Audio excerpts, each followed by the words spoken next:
ஓம் விக்னேஸ்வரா போற்றி, ஓம் நவகரணர்களை போற்றி. சிம்மராசி நேர்களுக்கு வணக்கம். நேர்களே, இந்த வீடியோ பதிவில் கணவன் மனைவி உறவு தாம்பத்தியத்தை பற்றி பேச போகிறோம். போதி ஜோதிடத்துலேருந்து நிறைய வீடியோ போட்டிருக்கேன். ராசி பலன்கள், ஆன்மீக தகவல்கள், பரிகாரங்கள், வழிபாடுகள், தசாபுத்தி பலன்கள், நட்சத்திர பலன்கள், ஆன்மீக தகவல்கள், இப்படி நிறைய கண்டென்ட்டை எடுத்து நான் பேசியிருக்கிறேன். நிறைய டாப்பிக்கில் பேசியிருக்கிறேன். நூற்றுக்கணக்கான வீடியோ சிம்மராசிக்கு போட்டிருக்கிறேன்.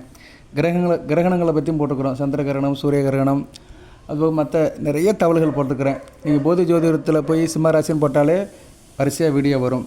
இந்த வீடியோ ஒரு அந்தரங்கத்தை பற்றியது. அந்தரங்கம், ஒரு கணவன் மனைவிக்குள்ள அந்தரங்கம். அதாவது திருமண வாழ்க்கையில் சில பேர் சில பற்றாக்குறையோடு இருப்பாங்க, வெளியே சொல்ல மாட்டாங்க. அந்தரங்கள் யாவுமே சொல்வதென்றால் பாவமே சொன்ன மாதிரி அந்தரங்கத்தை பகிர்ந்துக்க மாட்டாங்க. மனசுக்குள்ளே ஒரு ஏக்கதாக்கம் இருக்கும். பொதுவாக ஆண் பெண் இருவருக்குமே சில பிரச்சனை இருந்துச்சுன்னா வெளியே சொல்ல மாட்டாங்க. இது பார்க்காமலே சில பேர் கல்யாணம் பண்ணிடுவாங்க. சரியா? இப்போ திருமணம் பார்ப்பாங்க, பொருத்தம் பார்ப்பாங்க, மன பொருத்தம் பார்ப்பாங்க. ஆணுக்கு பெண் பிடிச்சிருக்கா, பெண்ணுக்கு ஆண் பிடிச்சிருக்கா, எல்லாத்தையும் பார்ப்பாங்க. ஆனால் அவங்க ஃபிசிக்கலாக எப்படி இருக்கிறாங்க, உடல் ரீதியாக எப்படி இருக்காங்கன்னு யாருமே செக் பண்ணுறது கிடையாது. அந்த நாகரிகம் நம்மக்கிட்ட இல்லை, அந்த கலாச்சாரம் இல்லை. வெளிநாட்டிலலாம் இருக்குது. மருத்துவ சோதனைக்கு உட்படுத்துவாங்க. நமக்கு அந்த செக்ஸுவல் லைஃப் மேலே ஒரு அவரன்ஸ் இல்லை. சரியா? நம்ம சம்பிரதாயமும் நம்ம மதமும் அப்படி தான் இருக்குது. அது பெருசாக எடுத்துக்கிறது இல்லை. ஆனால் அது முக்கியமான அம்சம். ஒரு ஆண் பெண் திருமண வாழ்க்கையில் அவங்க மன ரீதியாகவும் சரி, உடல் ரீதியாகவும் சரி, திருப்தி அடைவதற்கு சில காரணிகள் இருக்குது. அதை பற்றி தான் இந்த வீடியோவில் பேச போகிறோம். இப்போ தாம்பத்தியத்தில் வெளிவராத விஷயங்கள், வெளிவராத சில உண்மைகள், வெளிச்சத்துக்கு வராத சில விஷயங்கள் ஆண் பெண் இருவாளருக்குமே இருக்குது. பெண்ணுக்கு என்ன இருக்கும்னா, பெண்ணுக்கு சில பெண்களுக்கு அந்த தாம்பத்திய வாழ்க்கையில் ஈடுபாடு இருக்காது. காமம் குறைஞ்சி இருக்கும். அவங்களுக்கு எப்படின்னா, கணவன் விருப்பப்படுற நேரம் அவங்களால ஒத்துழைக்க முடியாது. அதுபோக அவங்களுக்கு சில மன ரீதியான சில உளைச்சல் இருக்கும். அவங்க ஜாதகத்தில் சந்திரன் கெட்டு போயிருப்பார், லக்கணாபதி கெட்டு போயிருப்பார். அவங்களுக்கு அந்த காம திரிகோணம் 3, 7, 11ஆம் இடங்கள் பாவகரங்களால் இருக்கும். ஒரு மனிதனுக்கு காமம் நல்லா இருக்கணும், அதாவது அந்த செக்ஸுவல் லைஃப்பில் ஒரு இன்ட்ரெஸ்ட் இருக்கணும், கணவனோ மனைவியோ ஒரே நேரத்தில் ஒன்று சேர்கிறதுக்கு ஜனன ஜாதகத்தில் உங்கள் ராசி அல்லது லக்கணத்துக்கு 3, 5, 7, 3, 7, 11 இதுதான் காம திரிகோணமோ. மேக்ஸிமம் இது லக்கணத்துக்கு தான் கரெக்டாக வரும். ஏன்னா இது தனிப்பட்ட மனிதனை பேசுகிறதுனால லக்கணம் தான் கரெக்டாக இருக்கும். ராசிங்கிறது பொதுவானது. இந்த வீடியோ நான் சிம்ம ராசியை மையப்படுத்தி தான் போடுறேன்.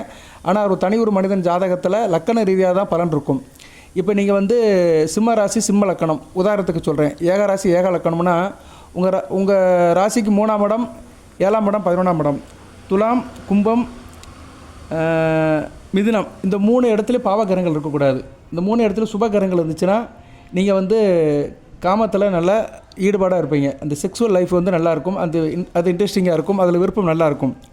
அதே மாதிரி உங்கள் லைஃப் பார்ட்னருக்கும் இருக்கணும். உங்கள் லைஃப் பார்ட்னர் அவங்க ஒரு லக்கணத்தில் பிறந்திருப்பாங்க, அவங்க வேறு ஒரு ராசியில் பிறந்திருப்பாங்க. அவங்க லக்கணத்துக்கு 3, 7, 11 கூடிய கிரகங்கள் பலவீனமாக இருக்கக்கூடாது, தனித்து இருக்கணும், சுபகிரக தொடர்பில் இருக்கணும். அந்த கிரகங்கள் கெட்டு போயிருந்தது, அந்த 3 பாவங்களும் கெட்டு போயிருக்கு, அந்த 3 வீடுகளும் கெட்டு போயிருக்குன்னா அவங்களுக்கு அந்த இன்ட்ரெஸ்டிங் இருக்காது. ஏன்னா 3ஆம் இடம் தைரிய வீரிய ஸ்தானம். ஒரு ஆணுக்கோ பெண்ணுக்கோ வீரியத்தை குறிக்கிறது. ஆண்மைக்கு ஆண்மையும் பெண்ணுக்கு பெண்மையும் குறிக்கிற இடம் 3ஆம் இடம் தான். அதை காரிய சாதனம் அப்படிமோ, வீரிய சாணம் அப்படிமோ, தைரிய சாணம் அப்படிமோ, தெய்வீக சாணம். ஒரு ஆணுக்கும் பெண்ணுக்கும் அந்த அந்தரங்க உறுப்பை குறிக்கிறது அந்த 3ஆம் இடம் தான். ஆண் குறியவும் பெண் உறுப்பையும் குறிக்கிறது அந்த 3ஆம் இடம் தான். ஆண்களுக்கு சில பேருக்கு ஆண் வீரியம் இல்லாமல் போயிடுவான், ஆண் குறி வளர்ச்சி இல்லாமல் இருக்கும், விரைப்புத்தன்மை குறைஞ்சிருக்கும். இதுக்கெல்லாம் காரணம் இந்த 3ஆம் இடத்துல பாவகிரகங்கள் இருக்கிறது தான். பொதுவாக ஆண்களுக்கு தான் இந்த பிரச்சனை இருக்கும். சரியா? அந்த உறுப்பு பிரச்சனை ஆண்களுக்கு தான் இருக்கும்.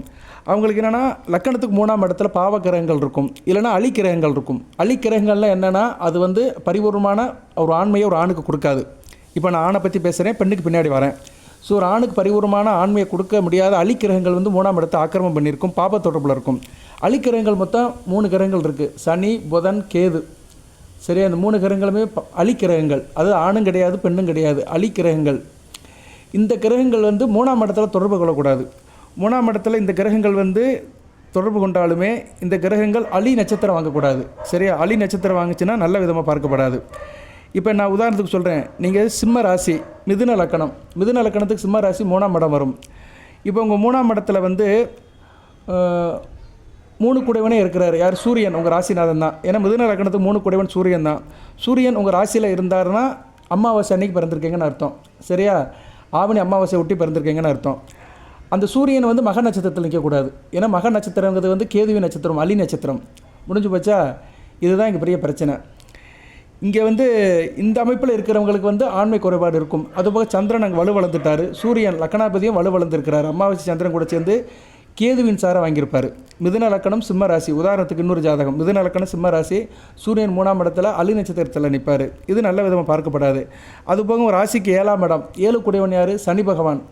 அது 3 குடையவன் சூரியன், 7 குடையவன். அடுத்து 7 குடையவன் வந்து ராசிக்கு 7 குடையவன் வந்து சனி பகவான். லக்கணம் மிதுன லக்கணத்தை தான் சொல்கிறேன். ஸோ லக்கணம் தான் மெயின். லக்கணத்துக்கு 7 குடையவன் குரு. குருவும் வந்து அலிசார் எடுக்கக்கூடாது. குரு வந்து 7ஆம் இடத்துல இருக்கார் வச்சுக்கோங்க. 7ஆம் இடத்துல 3 நட்சத்திரத்தில் இருந்தாலும் முடிஞ்சு போச்சு. இவங்களுக்கு ஆண்மை இருக்காது, திருமணமும் நடக்காது. ஏன்னா மிதுன லக்கணம் 7ஆம் இடம் தனுசில் குரு இருந்தார்னா காரகோப பாவனாசி, 7 குடையவன் 7ஆம் இடத்துலேயே இருக்கிறாரு, நல்ல விதமாக இருக்காது. சரியா? ஆனால் இந்த ஜாதகத்தை தனிப்பட்ட முறையில் நல்லா இருப்பான், பேர் புகழ் அந்தஸ்தோடு இருப்பான், பெரிய செல்வாக்கில் இருப்பான். ஏன்னா லக்கணத்தையும் ராசியும் குரு பார்ப்பார். ஆனால் சப்ஜெக்டில் வீக்காக போயிடும், ஆண்மை அற்றவனாக இருப்பான்.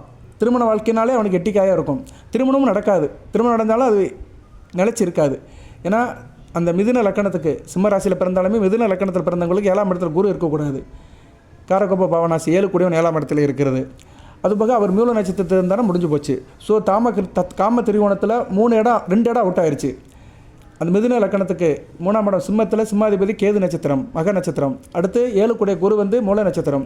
அடுத்து 11ஆம் இடம் 11 கூடிய சுக்கிரன் நல்ல நிலைமையில் இருக்கணும். சுக்கிரனும் வந்து எடக்கு புடக்காக இருந்தார் வச்சுக்கோங்களேன், நல்ல விதமாக பார்க்கப்படாது.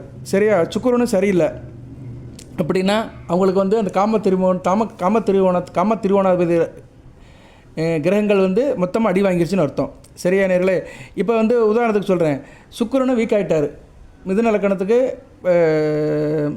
11 கூடிய செவ்வாய் அவர் வீக்காட்டார் வச்சுக்கோங்களேன். நம்ம மிதுன லக்கணத்துக்கு 11 கூடியவன் செவ்வாய் தான் வருவார். செவ்வாய் வீக்காட்டார்னா முடிஞ்சு போச்சு.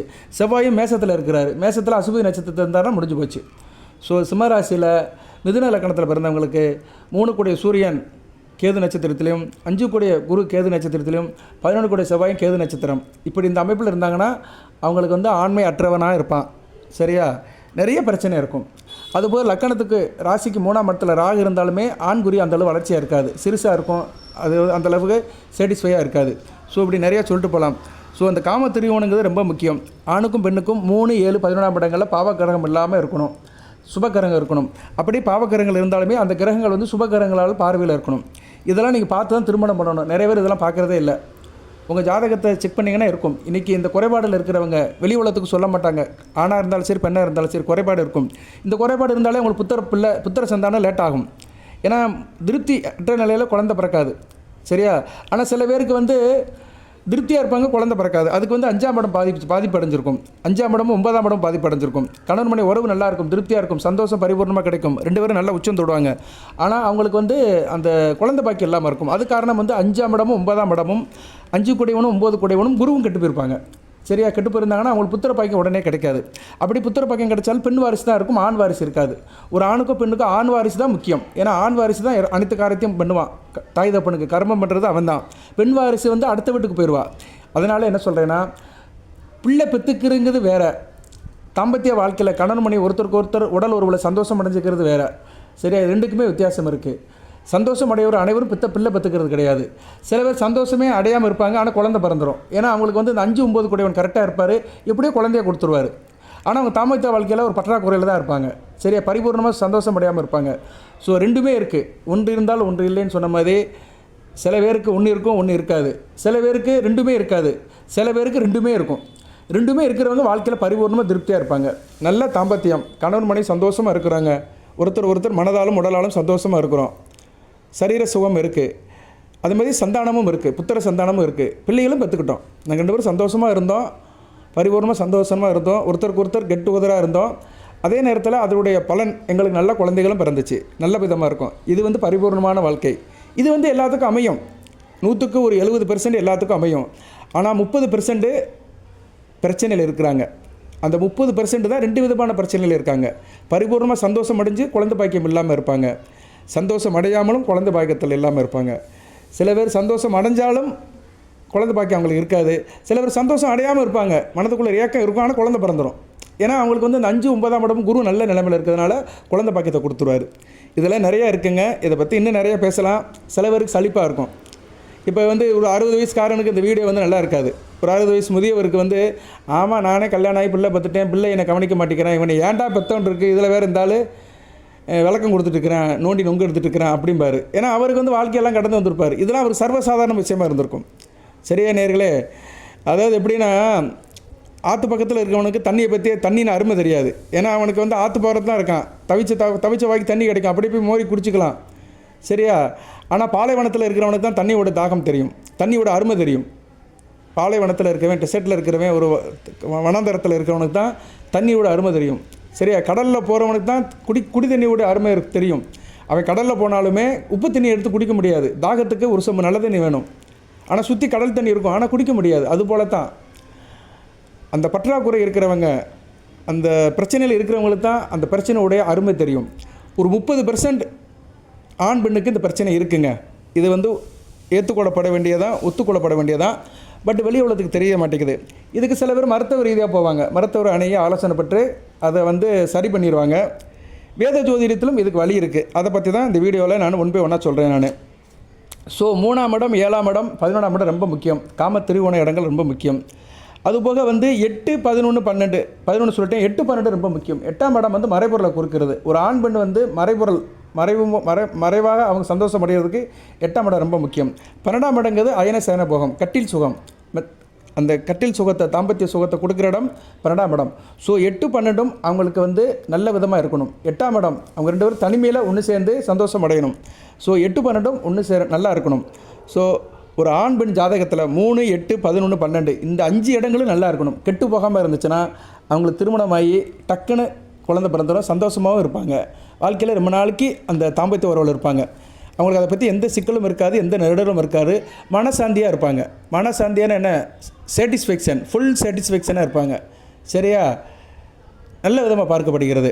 நிறைகுடமாக இருப்பாங்க.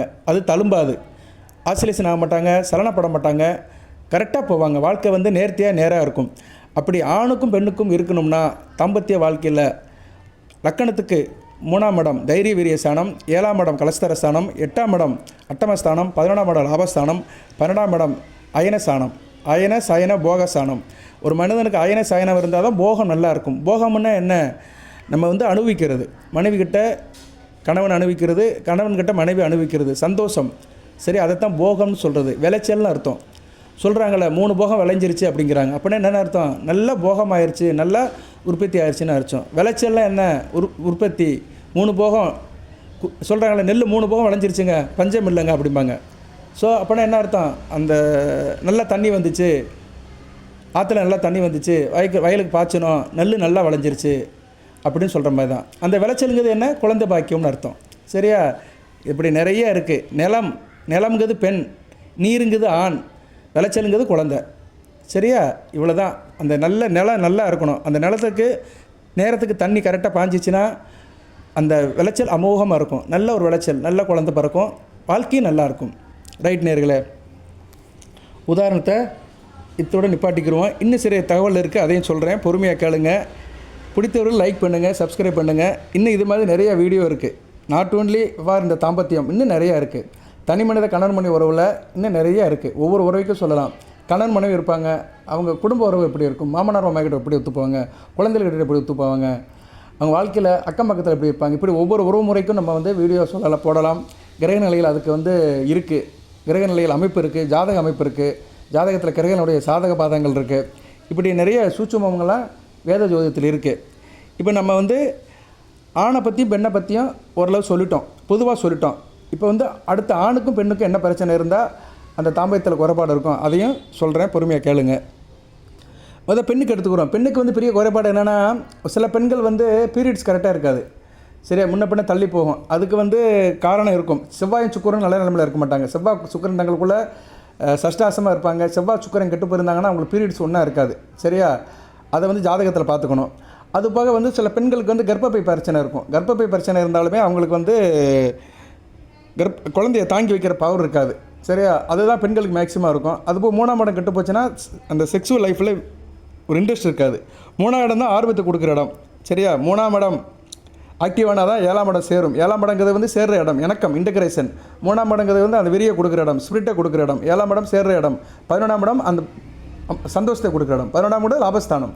ஸோ 2 பேரும் ஒன்றாக சேர்ந்து ஒரு மனதாக சேர்ந்து சந்தோஷம் கொண்டாடி லாபத்தை அனுபவிக்கிற இடம் தான் 11ஆம் இடம். அதை தான் இது காம திரிகோணம் அப்படிங்கிறோம். ஸோ பெண்ணுக்கு வந்து 3ஆம் இடம் வீக்காக இருந்தாலும் அந்த பெண்ணுக்கு வந்து அந்த அளவு விருப்பம் இருக்காது. ஆண்களுக்கு இந்த பிரச்சனை நிறையா இருக்குது. பெண்களை காட்டிலும் ஆண்களுக்கு தான் அதிகமாக இருக்குது. ஆண்களுக்கு ஏன் சார் அதிகமாக இருக்குன்னா சுய இன்பம் அடைகிறது. ஆணோ பெண்ணோ சுய இன்பம் அடையக்கூடாது. கொஞ்சம் வயசுலேயே சுய இன்பம் அடைஞ்சிட்டாங்கன்னா அவங்களுக்கு வந்து அந்த நேரத்துக்கு வந்து அவங்களால ஒன்றும் செய்ய முடியாது. முன்னாடி தீர்த்துருது. சரியா, தேவைக்கு வச்சுக்காமல் முன்னாடியே தீர்த்துருது. வருமுன் காப்போன்னு இல்லாமல் அந்த டயத்தில் கெட்டு போயிடுது. சுய இன்பம் அடைகிறவங்களுக்கு வந்து இந்த பிரச்சனை வரும், நரம்பு தளர்ச்சி வரும், இந்த பிரச்சனை வரும். அதுபோக வந்து குடிப்பழக்கம் இருக்கிற ஆண்களுக்கு இது இருக்கும். குடிப்பழக்கம், மது பழக்கம் அதிகமாக இருக்கிறது, சிகரெட் ஸ்மோக்கிங், இந்த 3 இருந்தாலே ஒரு ஆணுக்கு வந்து ஆண்மை குறைஞ்சி போயிடும், தேவைக்கு இருக்காது. சரியா, இல்லைன்னா கல்யாணத்துக்கு முன்னாடியே திருமணத்துக்கு முன்னாடியே நிறைய பெண்கள்கிட்ட சகவாசம் இருக்கும். அவன் வந்து என்ன பண்ணுவான்னா புல்லுக்கு பாயிற நீரை வந்து இதுக்கு விட்டுருப்பான், புல்லுக்கு பாயிற நெல்லை வந்து இதுக்கு புதருக்கு விட்டுருப்பான். சரியா, என்ன சொல்லுவாங்க, நெல்லுக்கு பாயிற நீரை வந்து புல்லுக்கு விட்டுருப்பான். நெல்லுக்கு விட்டால் தான் நெல் விளையும். நெல்லுங்கிறது என்ன, மனைவி, திருமண வாழ்க்கை. புல்லுங்கிறது வந்து கண்டதே காய்ச்சி கொண்டதே குளம் இருக்குது. அதான் சொல்லுவாங்களே, நெல்லுக்கு பாயிற நீர் புல்லுக்கும் பாயும் மாற மாதிரி அவன் வந்து முதல் புல்லுக்கு நிறைய தண்ணியை விட்டுருப்பான், அது முடிஞ்சு போயிருக்கும். சரியா, அப்புறம் வந்து நெல்லுக்கு தண்ணி விட முடியாது, அப்படி போயிருக்கும். அதனால் என்ன சொல்ல வரேன்னா, ஆண்களுக்கு வந்து இந்த பாதிப்படைகிறதுக்கு நிறைய காரணம் இருக்குது. மது பழக்கம் ரொம்ப முக்கியம். மது, குடியே கெடுக்கும், அதான் சொல்லியிருக்காங்க. குடியே கெடுக்கும்னா என்ன, குடினா என்ன, குடும்பம் தான் அர்த்தம். குடும்பத்தில் முதல் யார், மனைவி தான். மனைவி வச்சு தான் குடும்பம். மனைவிக்கு முன்னாடி தாய்க்கிட்ட இதுக்கிட்ட போக முடியாது, தாய்க்கு அதுக்கு சம்மந்தம் கிடையாது. மனைவி கிட்ட தான் நம்ம குடும்பம் நடத்த முடியும், தாம்பத்தியம் நடத்த முடியும், சந்தோஷம் அடைய முடியும். ஸோ குடியே கெடுக்கும் அப்படி சொன்ன மாதிரி அந்த குடியை கெடுக்கும். மனைவி கிட்ட திருப்தியாக இருக்க முடியாது. இது எல்லாத்துக்கும் இருக்குமான்னு சார் சொல்ல முடியாது. குடிக்கிற எல்லாருக்குமே இது குறைபாடு இருக்குமானா சொல்ல முடியாது. ஆனால் அவங்களுக்கு வர்றதுக்கு வாய்ப்புகள் அதிகம். அதுபோல் சிகரெட் குடிக்கிறவங்களுக்கும் இந்த தாம்பத்திய குறைபாடு இருக்கும். அதுபோக நான் ஏற்கனவே சொல்லிட்டேன், திருப்பி சொல்ல வேண்டிய அவசியம் இல்லை. இவங்களுக்கு என்னென்னா ஈடுபட முடியாது, ஈடுபட்டாலும் பரிபூர்ணமாக அனுபவிக்க முடியாது, இவங்க வந்து அதில் சக்ஸஸ் ஆக முடியாது. அதுபோல் ஆண்களுக்கு வந்து கிரக நிலைகள் அமைப்பிலும் சில பிரச்சனைகள் இருக்கும். வெறுப்புத்தன்மை குறைஞ்சு போகிறது, ஆண்குறி சிறியாக இருக்கிறது, சீக்கிரம் உச்சம் அடைஞ்சிருது, செக்ஸுவல் லைஃப்பில் வந்து திருப்தியற்று இருக்கிறது, இதெல்லாம் வந்து ஆண்களுக்கு சில பிரச்சனை இருக்கும். அந்த குறைபாடு இருக்கும். இந்த குறைபாடுக்கெல்லாம் மருத்துவரை பார்த்து நீங்கள் ட்ரீட்மெண்ட் எடுத்துக்கலாம். கிரக நிலைகளுக்கு இப்போ நான் சொல்கிறேன், குறிப்பாக ஆண்களுக்கு சொல்கிறேன். ஆண்களுக்கு இந்த பிரச்சனை இருந்தால் யாரை கும்பிடணும், எப்படி இருக்கணும், அதை வந்து இந்த வீடியோவில் வரிசைப்படுத்துகிறேன். சரியா நேர்களே? ஸோ இந்த வீடியோவில் வந்து ஆண் பெண் இருவருக்குமே சொல்லியிருக்கிறேன். பொதுவாக ஆண்களுக்கு முக்கியமான கிரகங்கள் வந்து 3 கிரகங்கள் முக்கியமான கிரகங்கள் இருக்குது. ஒரு ஆண் ஜாதகத்தில் வந்து இந்த 3 கிரகங்கள் கெட்டுப்போனால் அவன் வந்து ஆண்மையற்றவனாக இருப்பான். அப்படியே ஆண்மை இருந்தாலும் பரிபூர்ணமாக திருப்தி இருக்காது, பெண்ணை திருப்திப்படுத்த முடியாது. செவ்வாய், சுக்கிரன், சந்திரன் இவங்க 3 பேருமே நல்ல நிலைமையில் இருக்கணும். உங்கள் ராசியில் இருக்கிற சந்திரன், சிம்ம ராசியில் இருக்கிற சந்திரன் வந்து கெட்டுப்போகக்கூடாது, அம்மாவாசை சந்திரனாக இருக்கக்கூடாது, ராகுவது கூட சேரக்கூடாது.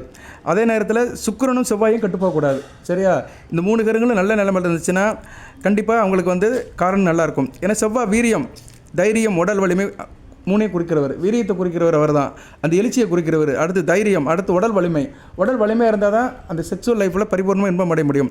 அடுத்து சுக்கிரன் வந்து ரொம்ப முக்கியமான கிரகணம். உயிர் அணுக்கள், ஆணுக்கு வந்து சுலோகிதம், ஆணுக்கு வந்து சுக்லம், பெண்ணுக்கு வந்து சுரோகிதம்.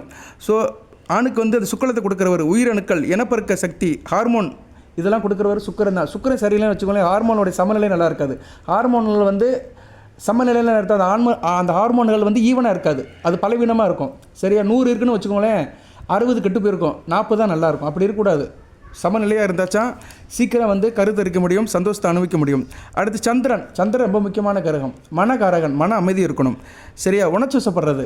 சில பேர் பாருங்கள், அந்த செக்ஸுவல் லைஃப்பில் வந்து மன அமைதி இருக்காது, சஞ்சலப்பட்டு செய்வாங்க, சஞ்சலப்பட்டு தாம்பத்தியத்தில் இருப்பாங்க, உணர்ச்சிவசப்பட்டுருவாங்க, சீக்கிரம் வந்து அந்த விந்து வெளியே போயிடும். அதனால் இவங்களால் பேலன்ஸாக இருக்க முடியாது, மனதை அடக்க முடியாது, மனம் ஒரு நிலையில் இருக்காது. ஸோ சந்திரன் நல்லா இருக்கணும், மனோகாரகன் சந்திரன் நல்லா இருந்தார்னா அந்த செக்ஸுவல் லைஃப்பில் பரிபூர்ணமான திருப்தி அடையலாம், ஈடுபாடு. அப்போ 3 கிரகங்கள், செவ்வாய், சுக்கிரன், சந்திரன், இந்த 3 கிரகங்களுமே உங்கள் ராசி கட்டத்தில் நல்ல நிலைமையில் இருக்கணும். சரியா, இதுக்கு வந்து செவ்வாய்க்கு வந்து முருகப்பெருமானை கும்பிடணும், செவ்வாய்க்கிழமை தோறும் கந்தசை கவசம் படிக்கணும். சந்திரன் அம்பாள் வழிபாடு பண்ணணும், கிரிவலம் வரணும். பசுமாட்டுக்கு வந்து பச்சரி சாதம் கொடுக்கணும். சுக்கிரன் மகாலட்சுமி வழிபாடு பண்ணணும், வெள்ளிக்கிழமை தோறும் மகாலட்சுமி வழிபாடு பண்ணணும்.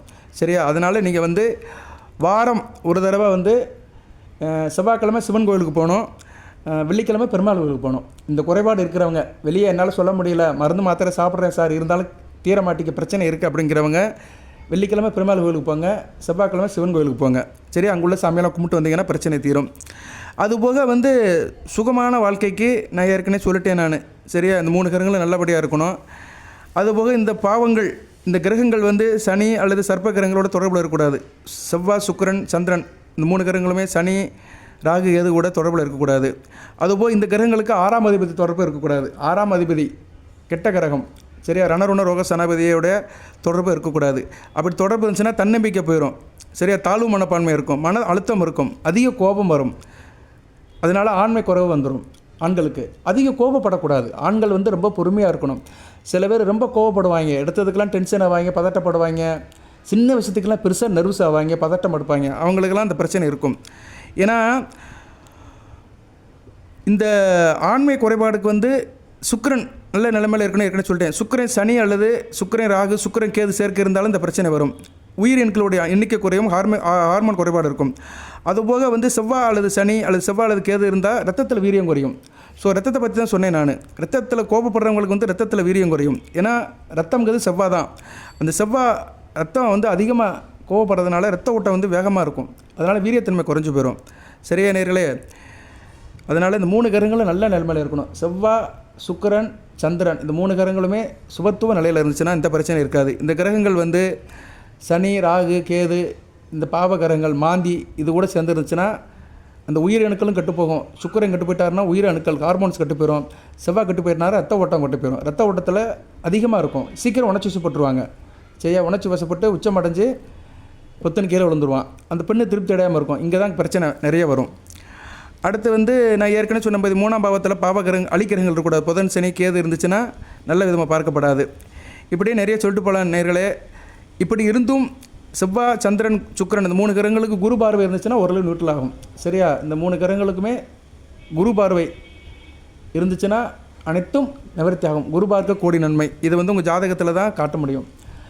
இது எதுக்கு சொல்ல வரேன்னா, ஒரு ஜோசியர் ஒரு திருமண பொருத்தம் பார்க்கும்போது இதெல்லாம் பார்க்கணும். சில பேருக்கு குழந்தை பாக்கி இல்லைன்னு போவாங்க. அவன் வந்து என்னென்னா அந்த 5ஆம் இடத்தையும் 9ஆம் இடத்தையும் குருவை தான் பார்ப்பாங்க. அது பார்க்குறது ரைட்டு தான். ஆனால் இதையும் பார்க்கணும். இந்த காம திரிகோணத்தையும் பார்க்கணும், இந்த 3 கிரகங்களையும் பார்க்கணும்.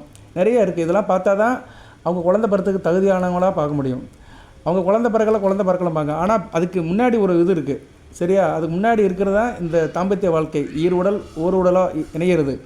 2 பேரும் ஒன்றி பிணைந்து இருக்கிறது தான் அந்த தாம்பத்தியம் முழுமையாகி குழந்தை பெயர் கிடைக்கும். சரியா, ரைட் நேர்களே.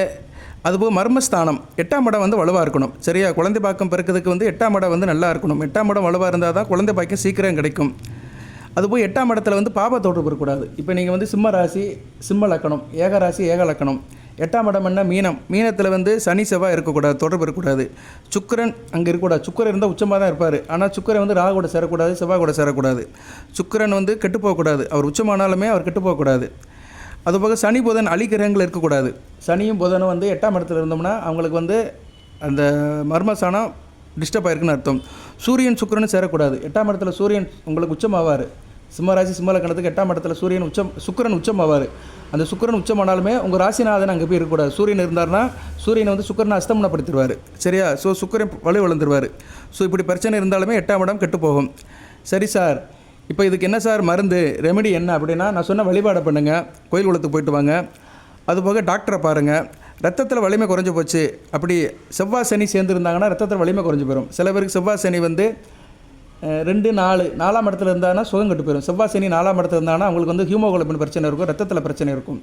சரியா, 4ஆம் இடங்கிறது சுகஸ்தானம், அங்கே இருக்கக்கூடாது. ரத்தத்தில் வலிமை குறைஞ்சி போயிடும். செவ்வாய் சனி தொடர்பு 2, 4, 7, 8, 12 இந்த இடத்துல இருந்துச்சுன்னா அவங்களுக்கு வந்து சில பிரச்சனை வரும், உடல்நல பிரச்சனை வரும். ரத்தத்தில் வந்து வலிமை இருக்காது, ரத்த ஓட்டம் சீராக இருக்காது, ரத்தத்தில் பிரச்சனை இருக்கும், ஹீமோகுளோபின் குறைஞ்சி போயிடும். இவங்களாம் இரும்பு சத்து உள்ள சாப்பாடு நிறைய எடுத்துக்கணும். இரும்பு சத்தை உடம்பை சேர்த்துக்கணும். கீரை எடுத்துக்கணும், ஆப்பிள் எடுத்துக்கணும், சத்தான சாப்பாடுகள் சாப்பிடணும். சரியா நேர்களே, இது வந்து நல்ல விதமாக பார்க்கப்படுகிறது. ரத்த ஓட்டம் சிறப்பாக இருக்கும். செவ்வாய் கேது சேர்ந்து இருந்தாங்கன்னு வச்சுக்கோங்களேன், இவங்க யோகா தியானம் பண்ணணும். சரியா, அதே மாதிரி அத்தை கெட்ட பழக்கத்தை விட்டுணும். செவ்வாய் கேது சேர்ந்தவங்க வந்து புகைப்பிடித்தல், போதை வஸ்துக்களை யூஸ் பண்ணக்கூடாது, ஆல்கஹால் எடுக்கக்கூடாது. உங்கள் ஜாதகத்தில் இருந்துச்சுன்னா அதெல்லாம் தவிர்த்துட்டிங்கன்னா வாழ்க்கை நல்லாயிருக்கும். ரத்த ஓட்டத்தில் வீரியம் நல்லாயிருக்கும். அடுத்து செவ்வாய் சனி சந்திரன் இவங்க 3 பேரும் சேர்ந்து ஒரு இடத்துல இருக்கிறாங்க, 7ஆம் இடத்துல இருக்காங்க. 8ஆம் இடத்துல இருந்தால் முடிஞ்சு போச்சு. செவ்வாய் சனி சந்திரன் 8ஆம் இடத்துல இருந்தாங்கன்னா டென்ஷன் ஆயிரும். அப்போ நீங்கள் எந்த லக்கணத்தில் பிறந்திருப்பீங்க? நீங்கள் மகர லக்கணத்தில் பிறந்திருப்பீங்க. மகர லக்கணத்துக்கு 8ஆம் இடம் சிம்ம ராசி வரும். உங்கள் ராசியிலேயே செவ்வாய் சனி சந்திரன் முடிஞ்சு போச்சு. சரியா, டென்ஷன், மனக்குழப்பம், கூடவே குடிப்பழக்கமும் இருக்கும். சரியா, ஏன்னா சனி சந்திரன் சேர்ந்துருக்கலாம், குடிப்பழக்கம் இருக்கும், டோட்டலாக அவுட் ஆயிரும். அந்த ஆண் வந்து டோட்டலாக வந்து தாம்பத்தியத்துக்கு தகுதியற்றவனாக போயிடுவான். மகர லக்கணம் சிம்ம ராசி, ராசியில் அமாவாசை சந்திரன், செவ்வாய் சனி 3 பேர் இருந்தாங்கன்னா முடிஞ்சு போச்சு. அடுத்து வந்து சுக்கிரன் உங்கள் ராசியில் இருக்கிறாரு, சந்திரன் கூட சேர்ந்து அவர் கெட்டு போயிருந்தார் வச்சுக்கோங்களேன், இவங்களுக்கு மனக்குழப்பம் இருக்கும். சரியா? இவங்களுக்கு வந்து இவங்க வந்து சோசியல் ட்ரிங்கராக இருப்பாங்க, சமுதாயத்தை குடிச்சிருப்பாங்க, யாரை பார்த்தாலும் குடிப்பாங்க, நண்பரை பார்த்தாலும் குடிப்பாங்க, சொந்தக்காரனை பார்த்தாலும் குடிப்பாங்க. குடிக்கிறத வந்து பெருமையாக நினச்சிட்டு இருப்பானுங்க. உங்கள் ராசியில் சுக்கிரன் இருக்கிறாரு, சுக்கிரன் கெட்டு போயிட்டார், சிம்மத்தில் பகம வாங்கி கெட்டு போயிட்டார், சந்திரன் கெட்டு போயிட்டார், அமாவாசை சந்திரன். அப்போ நீங்கள் எந்த மாதத்தில் பிறந்திருப்பீங்க? நீங்கள் வந்து ஆடி, ஆவணி, புரட்டாசி இந்த மாதத்தில் பிறந்தீங்கன்னு வச்சுக்கோங்களேன். உங்கள் ராசியில் இருக்கிற சந்திரன் கெட்டு போயிருப்பார், ரொம்ப கெட்டு போயிருப்பார், அமாவாசை சந்திரனாக இருப்பார். அவரோட சுக்கிரன் சேர்ந்தார்னா இவன் வந்து வெளி உலகத்துக்காக குடிப்பான், எப்போ பார்த்தாலும் குடிச்சிட்டே இருப்பான். தனக்காகவும் குடிப்பான், மற்றவங்களுக்காகவும் குடிப்பான், நண்பர்களுக்காகவும் குடிப்பான், எல்லாத்துக்காகவும் குடிச்சிக்கிட்டே இருப்பான். சரியா? அதான் சோசியல் ட்ரிங்கர் அப்படிம்பாங்க. அப்படி ஒரு அமைப்பு போயிடும். ஸோ இப்படி கிரகங்கள் வந்து சில இடத்துல தவறி மாறி இருந்துச்சுன்னா அவங்களுக்கு வந்து குடிப்பழக்கம் அதிகமாக இருக்கும், அதனால் ஆண்மை குறைபாடு இருக்கும். இதனால் என்ன ஆகும் சார் அப்படின்னா, உடல் உஷ்ணமாகும், ரத்தத்தில் வந்து ஹீமோகுளோபின் குறையும், விந்து அணு உற்பத்தி குறையும், சமச்சீராக இருக்காது, ஹார்மோன் சமநிலையாக இருக்காது, ஆண் உறுப்பு வந்து அந்தளவுக்கு வீரியமாக இருக்காது, விரைப்புத்தன்மை குறைஞ்சி போயிடும். இப்படி நிறையா சொல்லிட்டு போகலாம். சில பேருக்கு ஆண் உறுப்பே வந்து சிறுத்து போயிடும். ஸோ முக்கியமான சப்ஜெக்டில் வந்து இவங்க ஃபெயில் ஆயிடுவாங்க. சரியா? முக்கியமான சப்ஜெக்டில் ஃபெயில் ஆகிட்டால் வாழ்க்கையிலே ஃபெயில் ஆன மாதிரி தான். இவங்க என்ன சார் செய்யலாம் அப்படின்னா, நான் சொன்ன மாதிரி வழிபாடு பண்ணணும். செவ்வாய்க்கிழமை சிவன் கோயிலுக்கு போகணும், வெள்ளிக்கிழமை பெருமாள் கோயிலுக்கு போகணும். அதுபோக நான்வெஜ் சாப்பிட்றவங்களாக இருந்தாங்கன்னா ஆட்டு ஈரல் நிறையா சாப்பிடலாம். ஆட்டு ஈரல் நிறையா சாப்பிட்டாங்கன்னா இந்த குறைபாடு குறையும். அதுபோக சைவ சாப்பாடு சாப்பிட்றவங்க பீட்ரூட், கேரட், கொத்தமல்லி, புதினா அனைத்து கீரைகளும் சாப்பிட்லாம். சரியா? குறிப்பாக முருங்கைக்கீரை அதிகமாக சாப்பிடணும். முருங்கைக்கீரை, அகத்திக்கீரைலாம் முருங்கைக்கீரை, அகத்திக்கீரை இதெல்லாம் சாப்பிட்டாங்கன்னா இவங்களுக்கு வந்து அந்த இரும்புச்சத்து கூடும், உடம்புல வந்து இந்த ஹீமோகுளோபினோட சக்தி ஏறும். ஹீமோகுளோபின் என்ன? ரத்தத்தினோட அடர்த்தி. அடுத்து குதிரைவாளி தானியம் சாப்பிடலாம், குதிரைவாளி அரிசியை வாங்கி பொங்கி சாப்பிடலாம். வாரத்துக்கு ஒரு நாள் சாப்பிடலாம். சாப்பிட்டானா இவங்களுக்கு நல்ல விதமாக பார்க்கப்படுகிறது, நல்ல விதமாக இருக்கும். சரியா நேர்களே? பட்டு இதெல்லாம் வந்து இரவில் எடுத்துக்கொள்ளக்கூடாது, பகலில் எடுத்துக்கணும். சரியா? நான் நைட்டில் கீரை சாப்பிட்றதெல்லாம் சொல்லக்கூடாது, செமிக்காமல் போயிடும், பிரச்சனை வந்துடும். அது மாதிரி ஆல்கஹால் பழக்கம் இருக்கும்போது கீரை சாப்பிடக்கூடாது. சில பேர் குடிச்சிட்டு கீரை சாப்பிட்டான்னு வச்சுக்கோங்களேன், ஆளையை போட்டு அமைக்கிறோம். சரியா? எந்திக்கவே முடியாது, ஹார்ட்டை போட்டு அமைக்கிறோம். இந்த வீடியோ வாயிலாக சிம்மராசி நேருக்கு சொல்கிறேன், குடிக்காதவருக்கு பிரச்சனை இல்லை. சில பேர் குடிச்சிருப்பாங்க, மதியம் குடிச்சிட்டு மதியம் கீரை சாப்பிட்டேன்னு வச்சுக்கோங்களேன், ரொம்ப பிரச்சனைங்க, ஜீரணமே ஆகாது. கீரை அப்படியே ஆளை போட்டு அமைக்கிறோம், ஹார்ட்டோடைய ஃபங்க்ஷன் இன்னும் போயிடும், அதோடய விளைவு ரொம்ப மோசமாக இருக்கும். அதனால் குடிப்பழக்கம் இருக்கிறவங்க, ஆல்கால் எடுக்கிறவங்க அன்றைக்கி கீரை எடுக்காதீங்க. சரியா? எந்த கீரையும் எடுக்கக்கூடாது, எந்த கீரை வகைத்தை எடுக்கவே கூடாது என்கிற ஒரு வார்த்தையை சொல்கிறேன். ஏன்னா ஒரு ஜோசியராக இருந்தாலுமே நம்ம மருத்துவத்தை பற்றி கொஞ்சம் தெரியும். அதுபோக இந்த ஆண்மை குறைபாடு இருக்கிறவங்க ஆண்கள், குறிப்பாக ஆண்கள் என்ன பண்ணணும்னா, ஸ்போர்ட்ஸில் இருக்கணும், விளையாட்டுக்கு போகணும், உடற்பயிற்சி பண்ணணும், ஜிம்முக்கு போகணும், உடலை நல்லபடியாக வச்சுக்கணும், சத்தான உணவில் எடுத்துக்கணும், ரத்தத்தில் உள்ள குறைபாடை குறைச்சிக்கணும், தெய்வங்களை நல்லா வணங்கணும், கிரகங்களை நல்லா வணங்கணும். சரியா? இதெல்லாம் செஞ்சாங்கன்னா நல்லபடியாக இருக்கும். ஸோ உணவை சரி செய்ய வேண்டும், உணவே மருந்து.